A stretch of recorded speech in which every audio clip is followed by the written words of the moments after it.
Aká je zodpovednosť Ruska za odvrátenie, dalo by sa povedať, jadrového Armagedonu alebo apokalypsy, vojenskej apokalypsy v Európe? Aká je zodpovednosť Ruska? Myslím tým, že Rusko je európska krajina. Je to pravdepodobne najmocnejšia európska krajina. Rusko má tiež podiel na tejto vojne. Kde by ste povedali, že leží zodpovednosť Ruska? Niekedy mám pocit, že ste sa v Európe všetci tak trochu zbláznili. Povedzte mi, prosím, za týchto 5 rokov vyletela aspoň jedna ruská raketa niekam do Európy? Nie, zatiaľ nie. Povedzte mi, prosím, išiel niekam do Európy aspoň jeden ruský tank?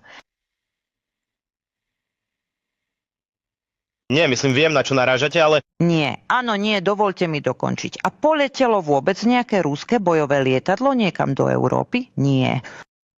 A koľko európskych rakiet, tankov a lietadiel za ten čas prišlo a doletelo do Ruska? Tisíce.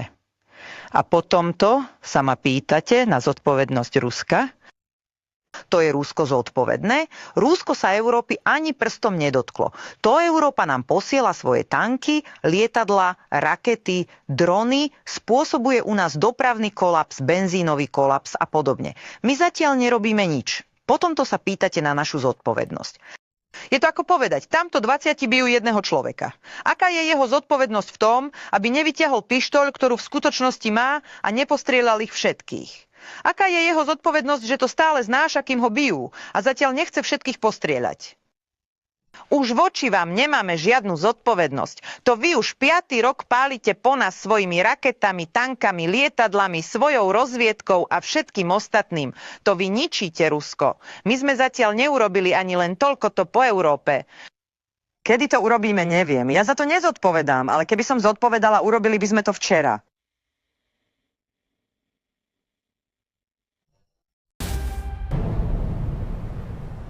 Informujeme, rozumieme, vysvetľujeme. Navštívte pochopto.sk.